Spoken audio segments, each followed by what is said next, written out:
Oh, I got my sticker. All right, there we go. Hello, world. All right, welcome, guys. It is 5:05 local time here in beautiful Ubud, Bali. And every week at this time, we get together to talk about Bitcoin and macroeconomics and making the world a better place. At least that's the idea. Yeah, thanks for coming tonight, guys. We got a great show for you. We're going to talk about, well, there's lots of crazy headlines from around the world. There's stuff going on in Greece. There's stuff going on in Puerto Rico. There's stuff going on in Venezuela. If you spend too much time thinking about the headlines, you could get a little depressed. You will leave this meeting, well, you might start out depressed, but maybe by the end we can be not depressed together if we can steer the conversation the right way. So without further ado, let's kick things off. I'm going to share my screen with the folks at home so they can see what we see up top. All right. Name of today's show, What on Earth is Happening? I alluded to all of the crazy headlines that we've been seeing lately about municipalities going bankrupt, whole countries going bankrupt, new austerity measures. It's as if the world is falling apart at the seams. I don't think that's the case, but I think maybe we're in for a little bit of a bumpy road. But good things are coming down the pike, that's for sure, and that's what we're going to talk about today. All right, one moment here. There we go. All right, we're coming to you live from Hubud. Hubud.org, the premier co-working space in downtown Ubud, right across the street from the Monkey Forest. These guys are kind enough to provide us with an air-conditioned workspace every week so that we can talk about Bitcoin and everything else that we like to talk about every week. If you find yourself in Bali, hopefully you'll come to join us for these Tuesday night meetings that we do where you know, oftentimes people are tuning in from, we do Google Hangouts every week, but sometimes people just show up in person after having watched for a while, and we hope that'll happen. Take a look at hubud.org and find us. We're here every Tuesday night at 5 o'clock.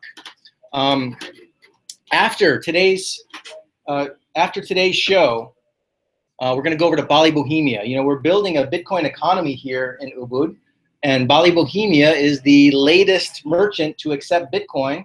So we're going to finish here around a little bit after 6 o'clock, and then we're going to head on over to Bali, Bohemia. Their staff is brand new. Like they need to get used to using Bitcoin. So we're going to give them a little bit of practice, buy a few drinks, maybe get some food, and give them a friendly introduction to the Bitcoin community. That happens directly after the meeting today. Bali, Bohemia. I can help you guys get over there. It's right on the other side of the Monkey Forest from here, so we can do a little caravan on the scooters. I've been passing around my phone so that we can take a head count, trying to keep track of how many people come to these meetings. If you're so inclined, you can give your name and email, but that's totally optional. But at least check that you're here and submit and hand it to the next person. Trying to find out, you know, if certain topics draw more people, if some of the promotion we're doing around town produces more people, and we want to know. Basically, we want to create a line of communication if we have your email to find out if things are working and get your advice. Like I said, we're working on a Bitcoin economy here, so developing an email list is part of what we're doing to try and communicate with people. Not everybody has Facebook and Twitter, etc. So hopefully that's making its way around. And like I said, only the checkbox is mandatory, but if you're so inclined, you can leave your name and email as well, and we'll keep in touch with you that way. No spam, I promise. All right, when we're not together in person, we use this Facebook group, the Bitcoins in Bali Facebook public group. Over 800 members strong already, and we kind of crowdsource all of the Bitcoin news, right? If you find something interesting, you can post it here and we can talk about it. This story on Venezuela was especially interesting, where Mayeli Rojas is someone that has been here a few times and is a Venezuelan citizen. She still has some family back in Venezuela, and gave us some real interesting commentary on what she and her friends have seen on the ground in Venezuela. It's really fascinating. I know that's quite small, Jim. Or we could make it bigger. Is that a little better? Yes. anyway, that's just an example of the kind of exchange we have together when we're not together. We crowdsource all the news, right? And then when we get together in person, we take the best stories that people have posted and talk about it together. We also have this thing going on Twitter. I'm just going to send out this tweet. We use this hashtag Bitcoins in Bali, right, to discuss things when we're not together. So we're using Twitter and Facebook. I just sent that tweet out, and hopefully some people will join us in the online session. And if you come here, you can see, well, it's not there yet, but if you guys are so inclined to retweet that too, we might be able to get a few more people interested in what we've got going on here here in Ubud with the Bitcoin economy.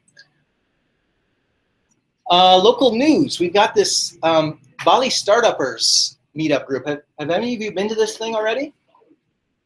I thought maybe one of you started this. I don't know these guys. I don't know exactly what they're up to, but they're having this meetup on Friday. I'm planning on going because the topic is money.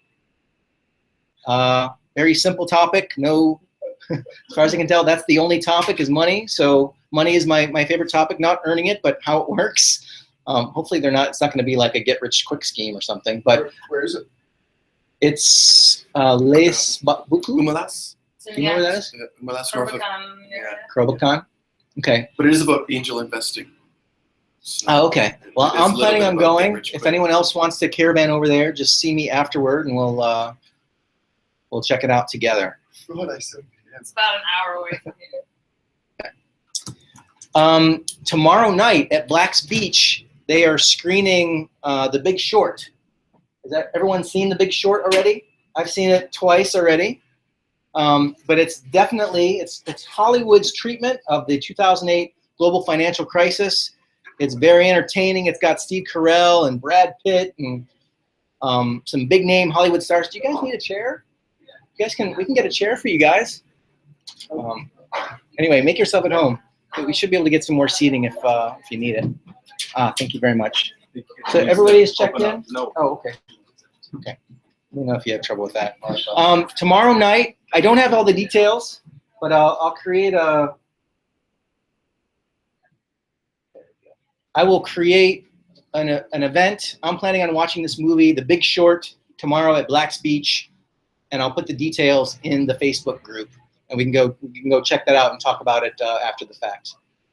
All right, we coordinate some of our activities on this bitcoinsinbali.org website. We got upcoming Bitcoin 101, and I'm happy to say that there's since last week we've had 5 people sign up. We do this usually once a month, and space is limited. We do it in this room right here. So we can only take so many people. There's about 8 spots left. Please tell your friends. If you're thinking about joining us, please go ahead and register. It fills up every month. Every month we have a full house. So also of note, we're trying to add an Indonesian version of this class. So if there are any Indonesian native speakers in the room, maybe you can join us for the English edition, and we can collaborate on building an Indonesian version. And if possible, it'd be great to get a monthly Indonesian version of the Bitcoin 101 class. And we can help promote it through this meeting and through the other outlets that we've got around town. So that's a want.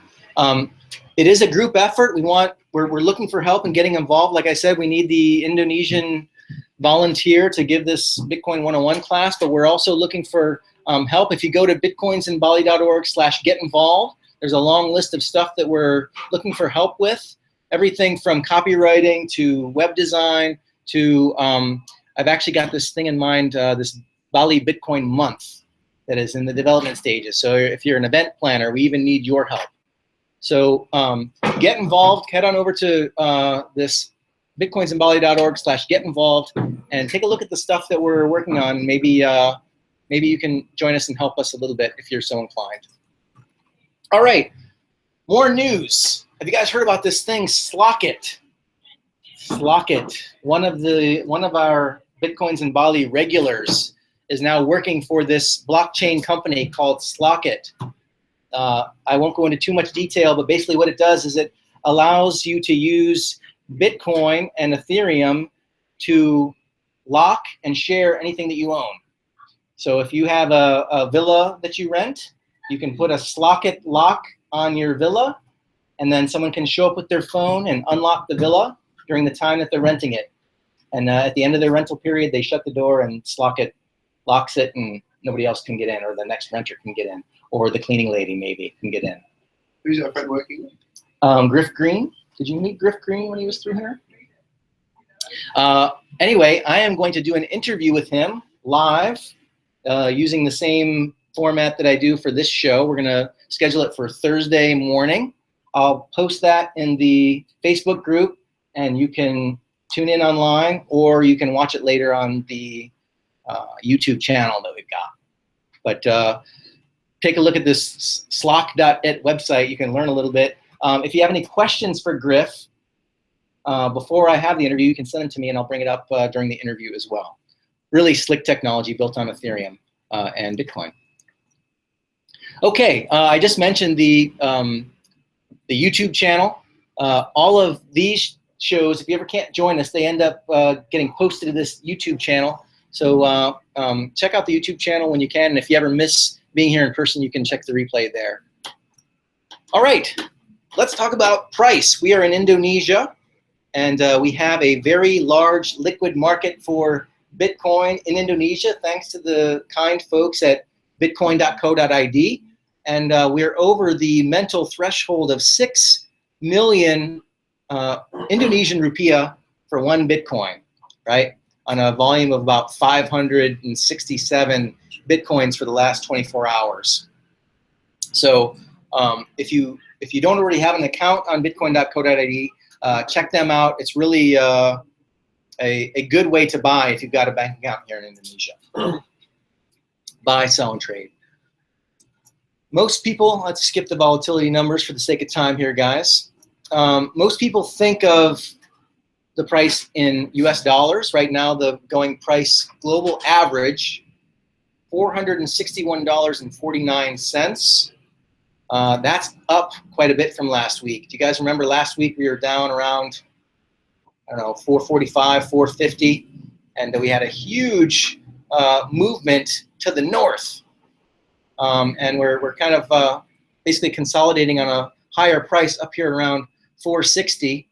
If you bought last week, you're pretty happy. You're up, I don't know, what is that, 2 or 3%?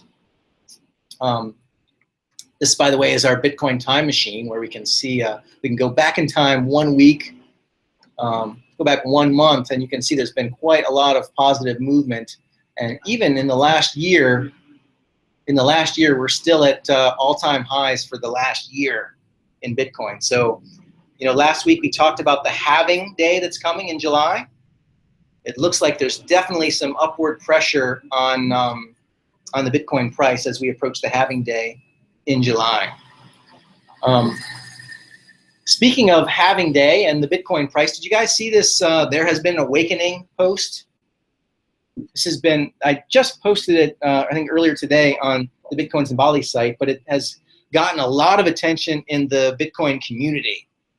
This guy he used to be the CEO of Gift. Did you guys ever hear of this Bitcoin company called Gift?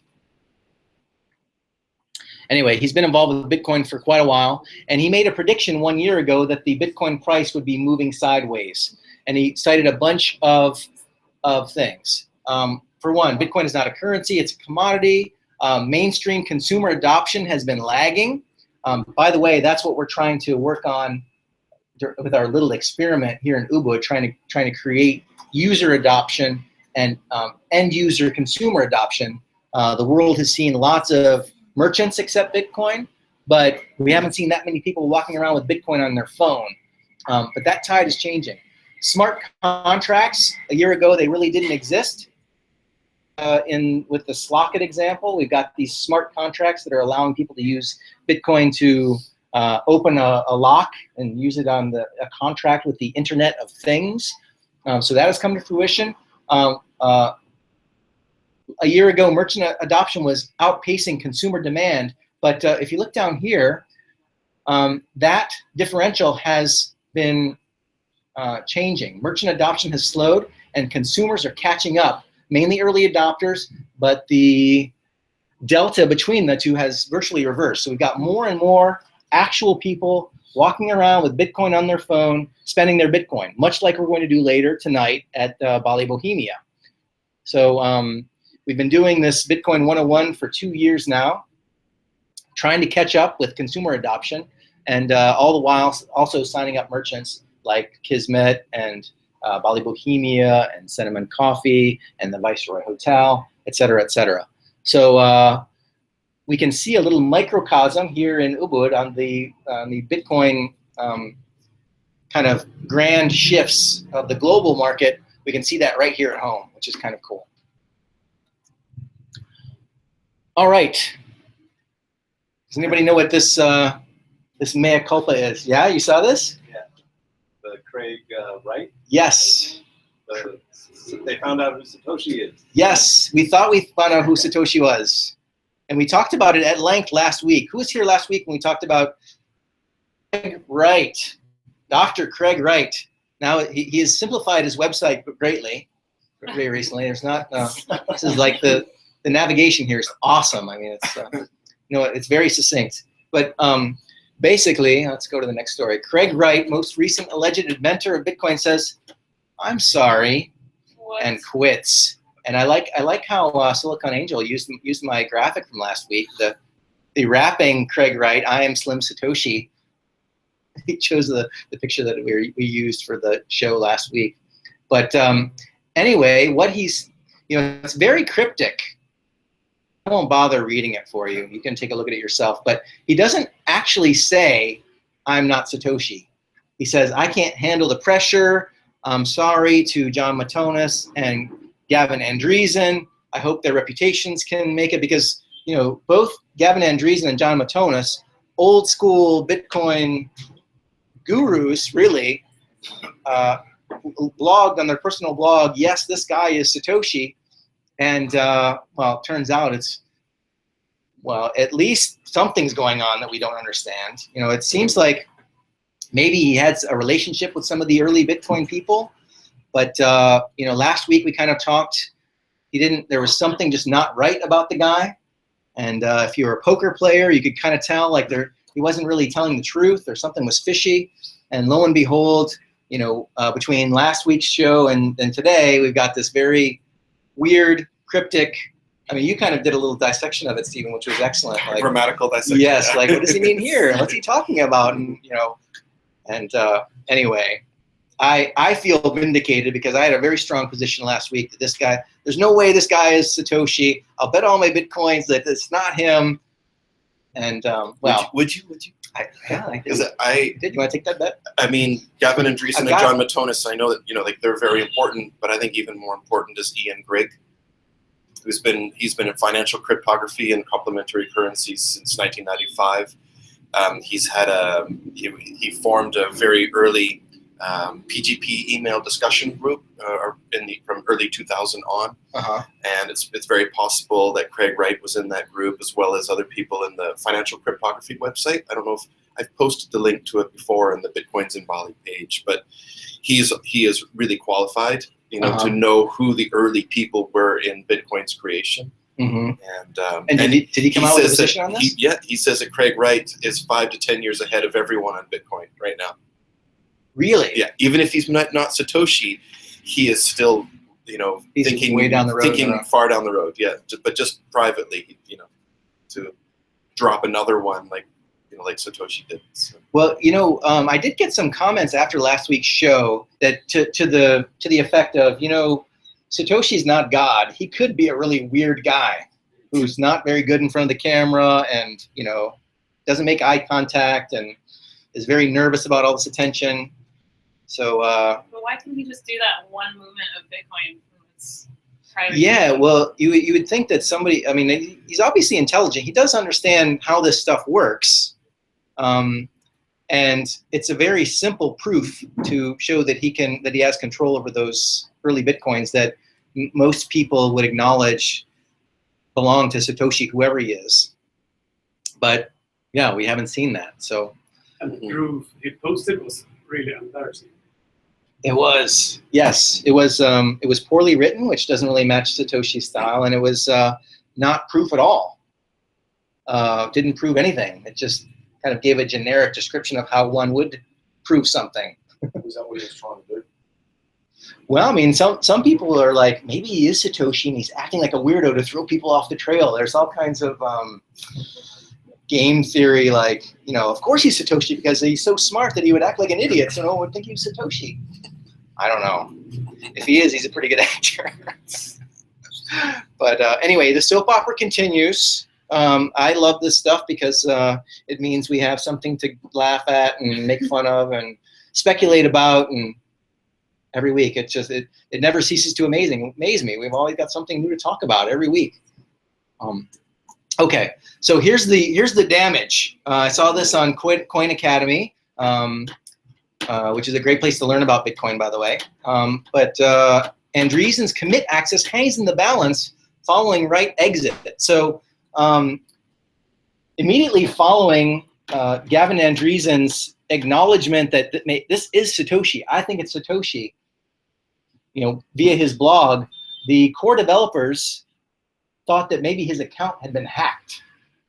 And they immediately revoked his commit access to the Bitcoin Core project. What's going on here? Like, somebody has gotten into Gavin's account and they're blogging on his behalf, and oh, it's crazy. Who knows what's going on with Gavin Andreessen? We better revoke his commit access. Now, for those of you who don't know, when you have an open source development project, there are developers that get involved with the project, and they specific cultural environment earn the right to do more and more on the project. And to have commit access to a certain project is you're held in very high esteem. It's very, you know, on a very popular project, it's very hard to earn your right to commit code to the code that ends up being a part of the release that you distribute. And so that access has been revoked for this guy, Gavin Andreessen, someone who's been involved since really the very beginning. This is one of the first people that Satoshi interacted with, and now he has no access to Bitcoin as a developer. Fascinating. How many people do you have access? I think it's a handful, maybe 5 people, maybe 5 or 6 people. We've talked about that being problematic in the past. You know, we talked about how decentralized is Bitcoin if only 5 people have commit access to the core code. That's a topic for another day. But yeah, it's a. Technically, the Bitcoin core is just one implementation. Yes, that's a good point. And actually, yeah, it's interesting that they really don't have as much power as maybe people think they do, because they can't really. Well, they wield a lot of influence, and if you look at the nodes that are distributed now, they've gotten some very controversial things through, like replaced by fee, other things. But that's changing as more competing implementations come to the fore. To bring it back to Gavin, he was actually working on one of those alternate implementations of Bitcoin. First, it was Bitcoin XT, and then he was working on Bitcoin Classic. And the conspiracy theorists out there are saying, well, if he found Satoshi, he could have Satoshi endorse one of this alternate, and maybe that's his end game. Oh, maybe Craig write in like Classic or XT? We don't know. I think he did comment a little bit on the block size, but I don't know if he endorsed a specific implementation that rectifies that problem. But you can, if you're a conspiracy theorist and you can imagine people twisting their mustache in a back room, you can imagine Craig Wright saying, "Hey, look, I can prove I'm Satoshi. If Satoshi endorses Classic, then that will work. Why don't you just go ahead and say I'm Satoshi, and then we'll go and we'll ram Classic down people's throat, right?" But I don't know. If that was the plan, it kind of backfired. So anyway. Yeah, I think if that was the plan, I think the right must have shown a very valid proof to understand. It's really hard to believe that Gavin Andreessen was fooled. Yeah. I mean, things just don't match up. So could it be that his complete access was revoked because because he actually supported wife that is not really credible. Well, it's interesting. You know, Eric Voorhees came out and said, because his access is still revoked, even though they learned that he was not hacked. They changed it to, well, if he wasn't hacked, then he's a fool for thinking this guy was Satoshi, so we're still going to revoke his access. And that's because of XT. Well, yeah, there was the personalities involved have already kind of clashed on old projects like the Bitcoin XT. Kind of politically correct excuse for Yes. revoking the access. Okay. Yes, and they've been called out as such, but I believe at this moment he does not have the ability to commit changes to Bitcoin Core. So yes, cue the soap opera music. The soap opera continues. All right, let's get into the reason we're all here. Today's show is called "What on Earth is Happening?" There are strange things afoot in the world. There are these bombastic headlines. Puerto Rico is going bankrupt. Venezuela doesn't have any toilet paper. Greece is seeing more austerity. Let's go through some of these guys. Let's start with Venezuela. This is a story from earlier this week. I have seen worse conditions in a hospital. I have seen patients even more deprived of the medicines they need, but rarely have I seen an institution that appears to have gone into such steep decline, right? Even the hospitals, they've got to turn the lights off. See, they've got that dark hallway. Incidentally, when you get a chance, take a look at the discussion thread that we had on Bitcoins in Bali based on this story, because we've had a regular person at these meetings who is from Venezuela and has family still there, and gives a real inside baseball account of some of the things that are happening there. First and foremost is the media blackout. The government in power in Venezuela is not letting any Western media in to document these things, although they are. I mean, you see stuff like stories like this show up. But she said it's much worse than what is trickling out into the Western media. She says that the government is commandeering businesses. They're even approaching wealthy individuals and saying, well, if you've got 2 houses, you can give one to us. This is all anecdotal, but it's really interesting to get a firsthand account of this to try and corroborate what we're seeing in the headlines. But for those of you who maybe aren't familiar, Venezuela is kind of a communist socialist island in Central America, and they've made a habit of opposing the United States. Right? You had Hugo Chavez. He was this very colorful character, and he was famous for going at the UN. He spoke right after President Bush, and he got up on the stage and he was like, "I smell sulfur. The devil's been here, I think." He did that, like, it's in the UN transcripts. Like, anyway, really colorful guy, but he died, right? And so his successor is now in power, and in the meantime, the price of oil has collapsed. And we talked about this many times in these meetings on Tuesday nights, like, what's happening with the price of oil? What does it mean for the global economy? You know, there was a time within the last 2 or 3 years where oil was over $100 a barrel, and now it was under $30 a barrel at a certain point. Now it's right around 40, 45. But Venezuela has oil, right? And their economy is largely based on the price of that commodity. And so they are struggling big time, right? And you know, they've got this government that's dependent on oil revenues. And when oil revenues are cut by a half or 2/3, then, well, no toilet paper shows up. And it's interesting what governments do in these scenarios where they make rules like you can't sell toilet paper for more than a certain price, right? Because they think, well, you shouldn't have to pay shouldn't have to pay $10 for a roll of toilet paper, right? That's not fair. You know, you're just gouging. But those rules have the opposite practical effect. As you say, you can't sell toilet paper for over, $2, and then all of a sudden there's no toilet paper, right? Because there becomes a black market for toilet paper, and these microeconomic forces come to bear, and oftentimes they countermand these grand gestures by governments, and the opposite thing to what was intended actually happens. And I think Maeli talks about some of those things in her post on the. I'll just show it to you real quick.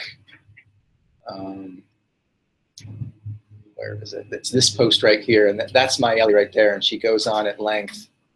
You can see there's a nice long thing about what's going on there. So check that out when you get a chance. It's we're really lucky to have an inside scoop. So that's really cool. I had friends that, I got good friends that are, also I guess you'd say, living down in Chengdu, and he just went back to Venezuela for a month over Christmas. And he was more positive on Venezuela than what he expected to be. And the rhetoric coming out of the West, you've also got to remember it goes via the US, which George Bush was partially devil. So, we've got to take that into account as well. But there's been a change in political circumstances in Venezuela, a step in the right direction, moving back from the far, far left to more towards centre politics. But it's only been one step in the multiple steps that needs to happen. And my understanding from him is that, yes, there will be more pain, but it's turning in the right direction for recovery. The bigger problem with Venezuela is that their economy, they've got the second largest oil reserves in the world after Saudi Arabia. Oh, really? I didn't know that. Yeah, and their economy is black. The black gold has been toxic to every other element in their economy because they haven't produced anything else. On Colombia for all their primary products, for milk, for everything. Mm-hmm. And now that the price of oil has collapsed, which there's around why that's being driven down so much as well, that has bankrupted the government essentially. Right. So there is price controls on things, and then that's having detrimental effects on terms of you can only go to buy rice on a certain day and you've got to stand in line for like so many hours. So my mate's mum, rather than going to stand in line, would pay a professional line person. So there's all this different stuff. But we've seen this before in Zimbabwe. Mm-hmm. In terms of Zimbabwe, their economy completely crashing and coming out the other side. And understanding from him is that he's no longer so fearful of complete anarchy, but this is just more and more pressure being put on the final changes that need to be made politically for a complete reset of their system to come out the other side. Mm. So he was positive on it rather than what was last time she was doing. Right, right. Was the successor elected, or was he put in place by... That's a good question. I don't know. He was elected, but he was anointed. Oh, he was handpicked, but... So he was elected. Yeah. No, he was elected. Okay. But he thought, this is the person that I anointed as my successor. But I can't remember which elections just happened. So I think it's the lower house, but then the upper house is still controlled by Chavez as well. So. All right. Good stuff. All right, let's moving along. Greece passes painful fiscal reforms. This is a story that we've talked about again and again and again. I think we were last talking about it in the summertime where, well, basically almost a year ago now, actually a little bit more than a year ago, the Greek people were so unhappy with the state of affairs with austerity that they elected a government that supposedly going to stop the austerity, right? Us and his socialist government ran on a platform where we're going to stop the austerity from way back in 2010, you know? And as soon as Tsipras got in office, it's the scope of the entire situation. And after meeting with the, they called it the Troika, the ECB, the European Union, and the IMF, who got involved later to back some of the bailout plans that happened subsequent to 2010. Basically, he folded. They even had a referendum. They went to the Greek people and said, do you want us to take this deal from Europe, even though it might mean we're going to be kicked out of the euro. And the Greek people said, we don't want the deal. And then Cyprus took the deal anyway. And it was an even worse deal than the one they defined in the referendum. So in the birthplace of democracy, we've seen democracy fail. The will of the people was basically ignored. And I think it is a real harbinger for other sovereign nations within the European Union. What kind of real sovereignty do they have? This is the latest chapter where they're trying to tighten the noose even more. Basically, if the European Union, the ECB, and the IMF have got them on a very short leash, and unless they agree to the latest incarnation of the austerity measures that the lenders dictate, then they're threatening to not pay, right? To not extend the loans. So what does that mean? That means pensioners stop getting their paychecks. It means that municipal workers don't get paid. It's not good. Social unrest, and we've seen this time and time again with Molotov cocktails and bad things happening in Greece. The short story is Greece can never pay back their debts. They are not going to be able to pay back what they owe. Been acknowledged by at least the IMF, if not the EU and the European Central Bank. The long and the short of it is, and every government around the world is in some stage of this. Greece cannot pay their debts, and they will not be able to. The whole world is in a global contraction right now, and all of their projections count on an increase in GDP, or the equivalent of GDP, for a small portion of the EU. And if that growth doesn't occur, then they're not going to be able to even come close to paying off their debts. They're still paying off the 2004 Olympics. Who knows what else? Was that 2004 that they were in the Olympics? So anyway, Greece is also having their trouble, and that's the latest. This is the latest incarnation of it. Who else is having problems? Puerto Rico. Ay caramba. Before you move on, Gary, yeah? The Greece thing, there's another big thing that's about to happen in Europe next month around Brexit. So Yes. whilst that's not a direct EU currency issue, it is massive for the confidence of the EU project. And if England leaves, it's going to be very, very interesting times in terms of whether the community will hold up. Yes, indeed. And you can see the mainstream pressure for them not to Brexit. Well, You had Obama over there. 2 weeks ago. Right, you got Cameron kind of banging the drum. They should stay in. But yeah, it's all part of the puzzle. You're right.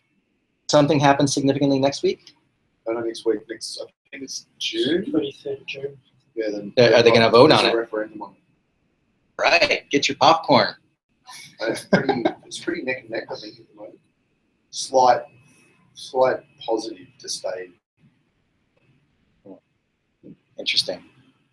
I wonder how the Scottish separatists are going to vote on that one.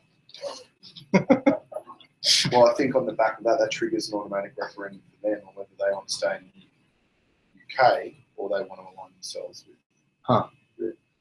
It sounds like there's all this decentralization taking place. It's uncanny. All right. Good stuff. All right. Puerto Rico. It's an island nation in the Caribbean. A lot of people don't know that this is of the United States. What is a protectorate? Well, it's kind of like a U.S. state with no voting privileges. I believe they use the U.S. dollar there, and there is an implicit backing of the United States, but it's kind of a gray area. And what happened is Puerto Rico borrowed a great deal of money, and they are also insolvent.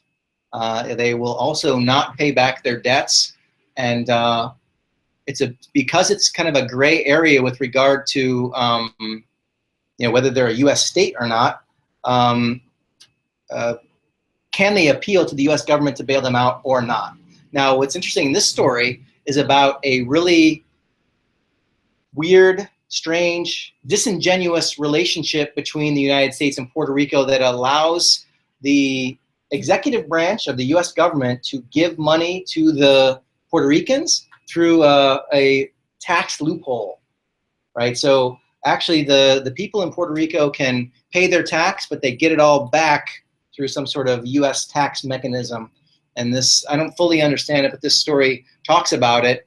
And it's like, anybody who takes a look are like, I can't believe this kind of stuff actually happens. You know, it's kind of this like weird loophole. It does not make any logical sense. It, you know, a 12-year-old will look at it and go, why are they doing that? That doesn't, you know, it's not fair. That's not right.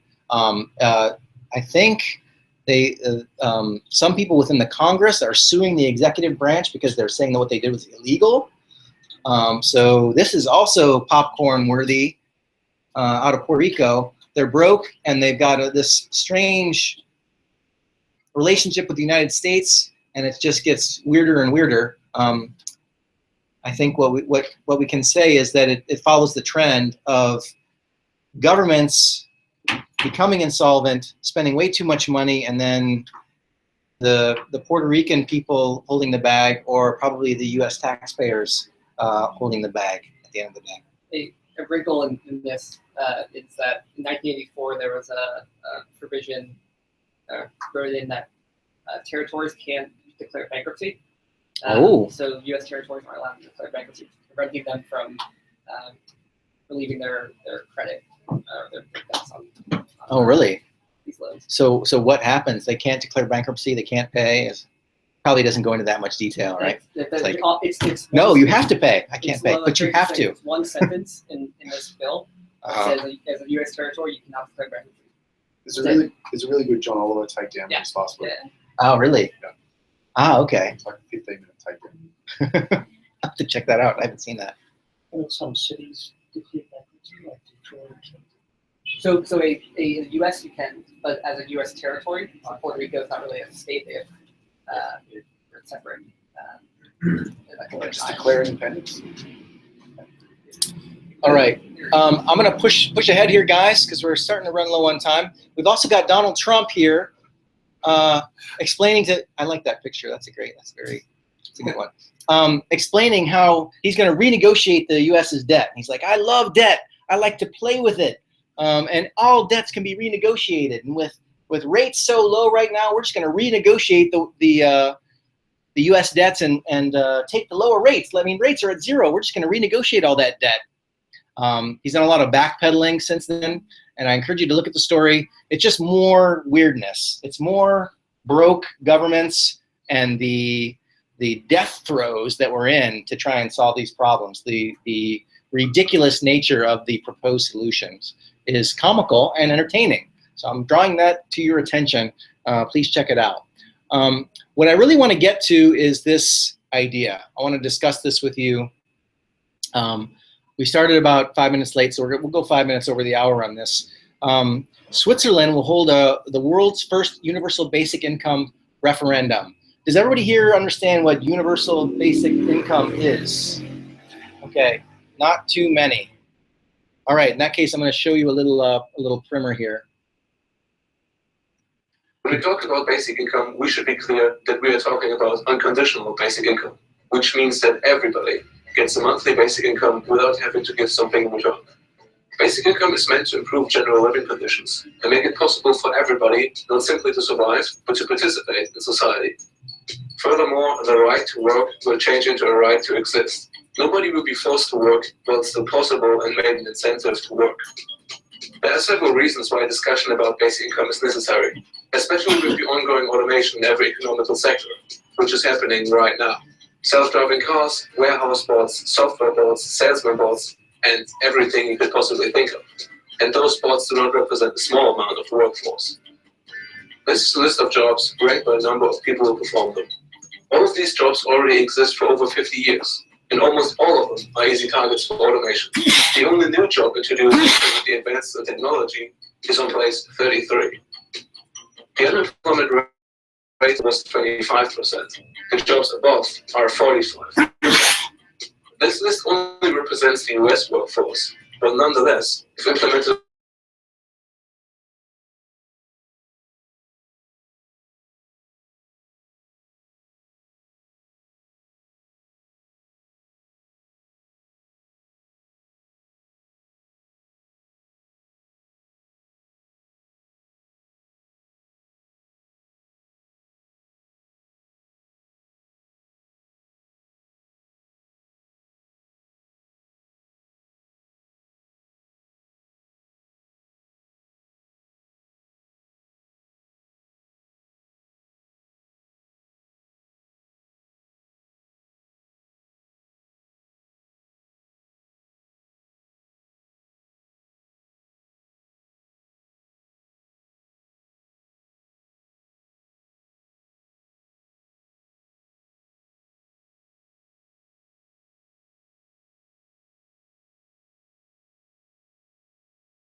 use more than one way of financing.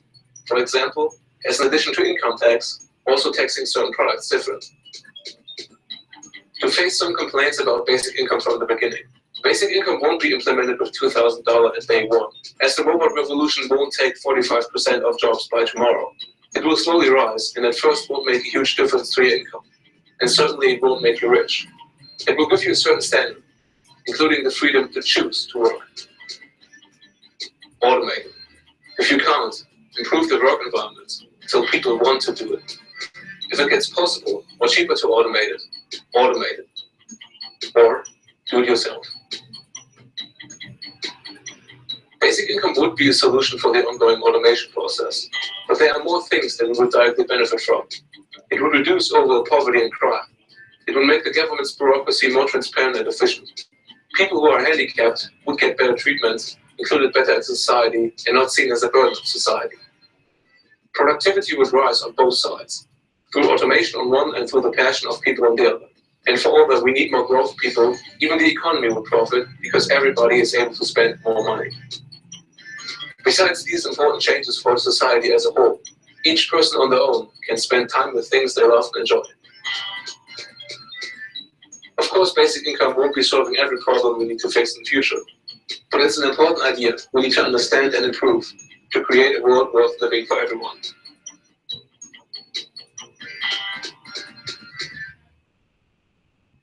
All right, so let's break this down. I want to get your opinion on this stuff because I think there's certain things that are happening in the world that I think we're going to need to contend with. You have a comment? Wouldn't this risk to just basically just raise all the prices because people will assume you have $2,500 basic salary, so I can charge you more because you can earn that by not working. So if you want to buy more stuff, just go work. Yes.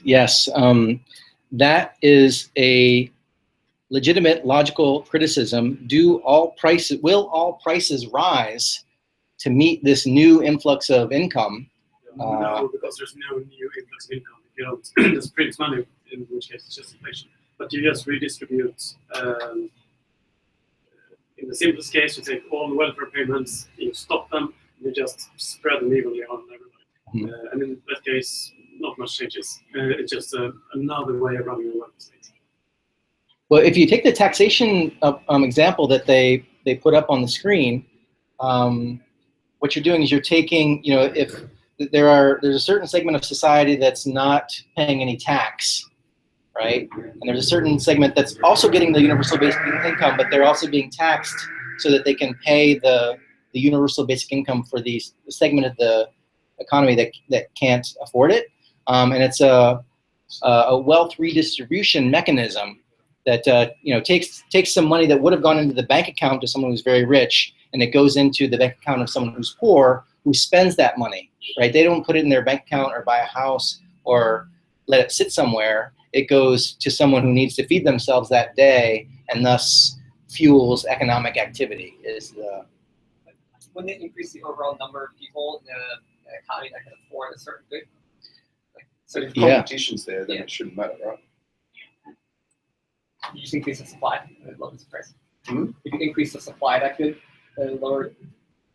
Well, I mean, if you've got a market, a monopoly, then yes, people will just up the price to whatever because they know people get an extra $2.5 grand a month. But if the market's operating efficiently and there's competition, then there'll be others that take advantage. Like if 5 top companies put it up by $2.5 grand, there should be other competition that undercuts them down to a level where they can still make a profit, but they're not price gouging. Theoretically. Well, I think this really counts on a closed monetary system like Bitcoin, because if they can just print money, I think there will be inflation. And it'll probably be inflation that is skewed towards the people that are spending stuff on daily subsistence items. And low-cost housing will go through the roof, so to speak, because it's the money will flow to that segment of the economy, and those prices will inflate before others. Inflation doesn't happen across the board. It happens in little pockets. And especially when governments get involved, that you can have unintended consequences when you try and do something that seems like a very good idea. But I'm intrigued. The world has never seen this happen, and Switzerland is going to try this. Well, they're going to have a referendum on it. If the referendum passes, we'll get to see a little experiment. Given the refugee crisis going on in Europe right now, I wonder how many refugees want to go hang out in Switzerland for that 2,500 euros a day.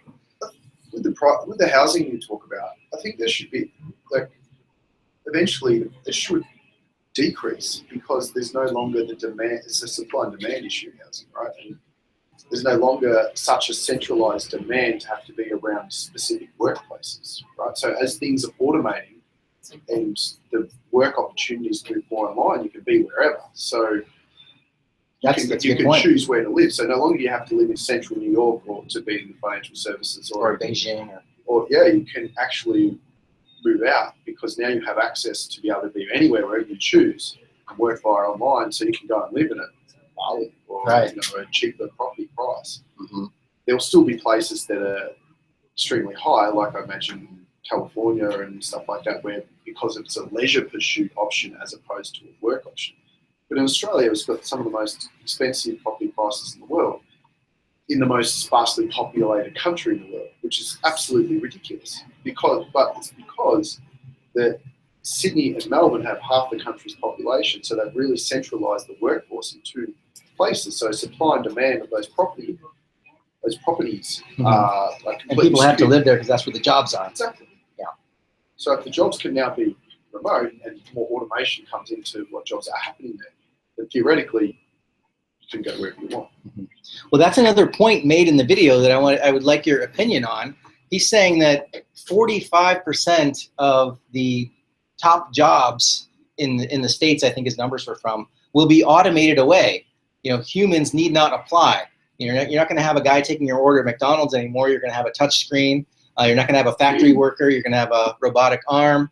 He's even talking about automating the law profession and sales and podcasters. They're all going to be automated away to the robots are taking over. It's Skynet, and the Terminator's going to come back in time and kill us all kind of scenario. Deborah? Yeah, it's just a point from the developing world. Universal basic income has been discussed in places like Bangladesh, where there isn't a universal healthcare system. So just as places like Bangladesh are bypassing universal financial services and banking services, they're also in a position where they can bypass universal healthcare by giving universal basic income in order for people to buy their own healthcare on demand, support their basic needs. And they're talking about this, or they've done it in some places? Well, when I was working in development 3, 4, 5 years ago, it was being seriously considered. So people like the World Bank, that ADB, maybe IMF were couching discussing these this kinds of ideas. Right. Yeah. Well, I do wonder if this premise is correct, that in 10 or 15 years we're going to have 45% of our jobs automated away. Maybe it's 10% or something. Yeah, it's probably too high. Well, it's just a matter of time, though, right? I mean, 100 years from now, will it be 45%? That already happened 100 years ago when everybody worked in agriculture. Yes. But some people say that although it did happen that way when we went from an agrarian culture to a manufacturing economy, that people just find new jobs and they're able to adapt to a new set of circumstances. But they say this time it's different, and that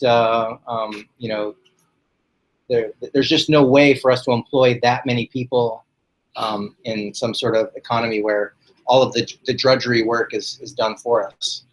And do we have an obligation to switch our thinking to not like a jobs and economy growth and wages, and to a, can we look after all of humanity?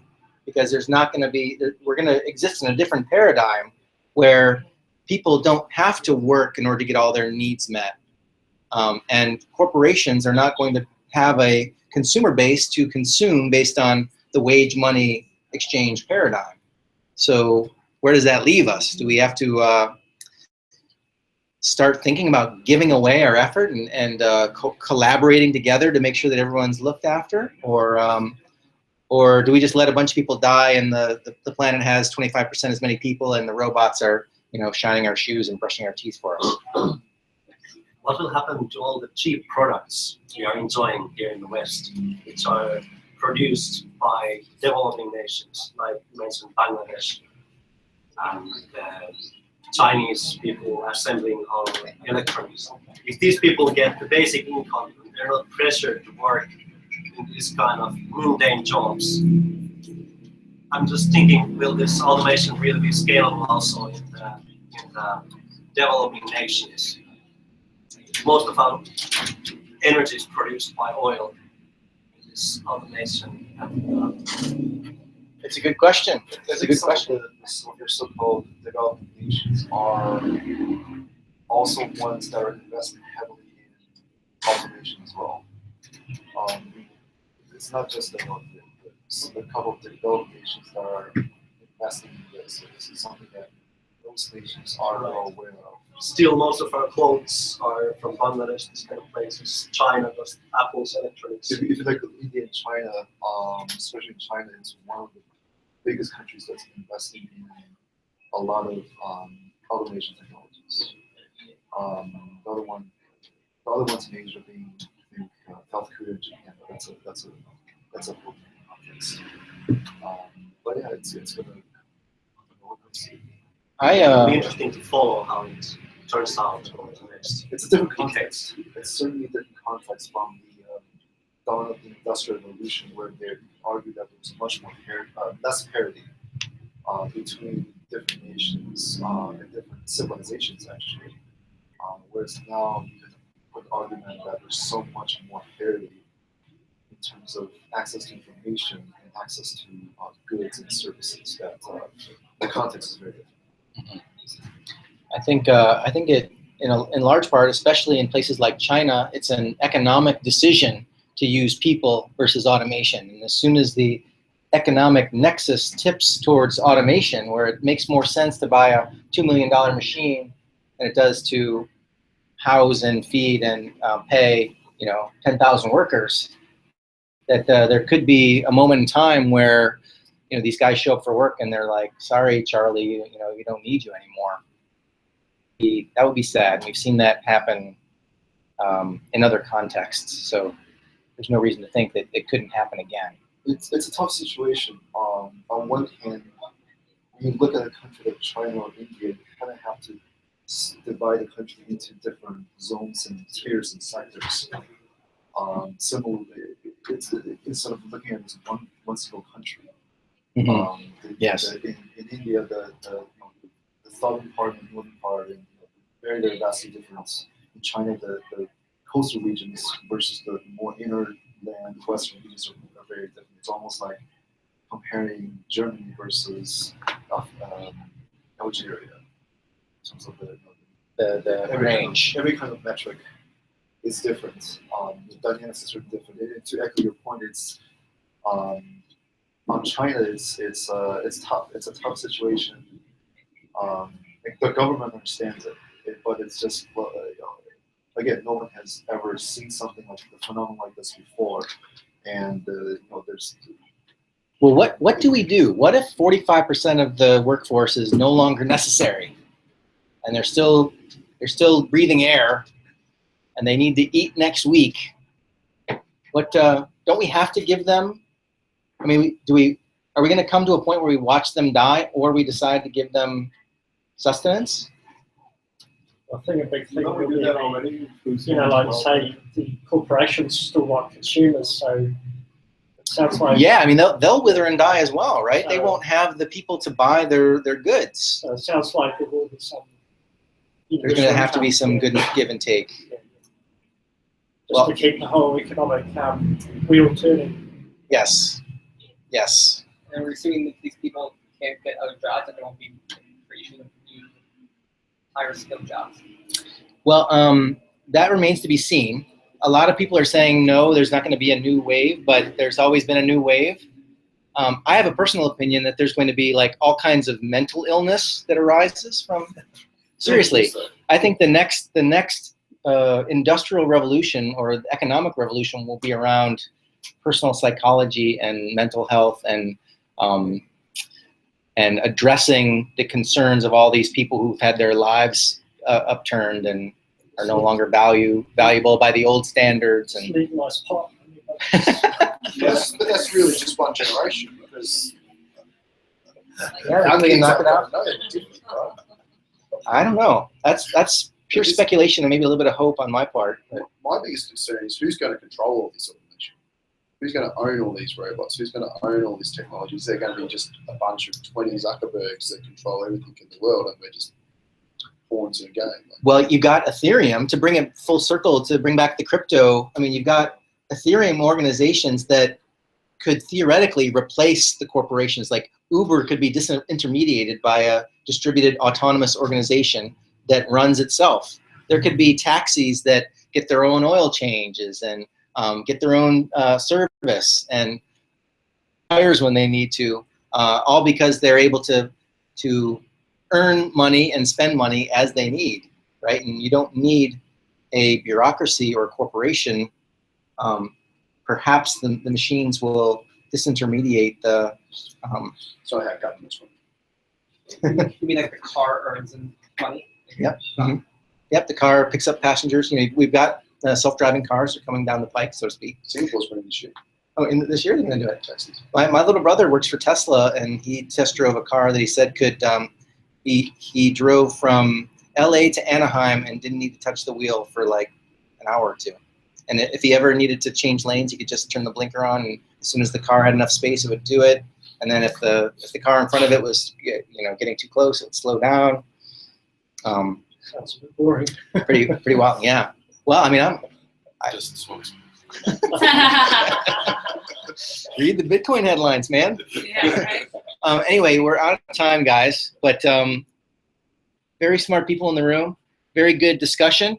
We can continue the discussion on the Bitcoins in Bali Facebook group, and you'll be able to see a replay of today's meeting on our YouTube channel.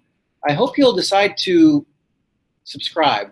We've got a very small number of subscriptions, but I'm going to be doing that interview with Griff Green from Slockit on Thursday, and if you were subscribed, you would get a notification. You could watch it live. So anyway, check out the YouTube channel. Keep your eye on the Facebook group. That's where I will mention when the Griff Green interview is taking place.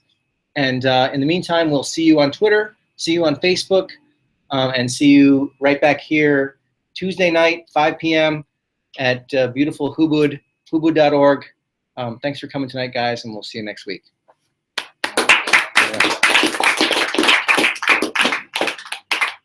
Were you going to bring up about the $15 minimum wage in California as well? I was, yeah, that was on the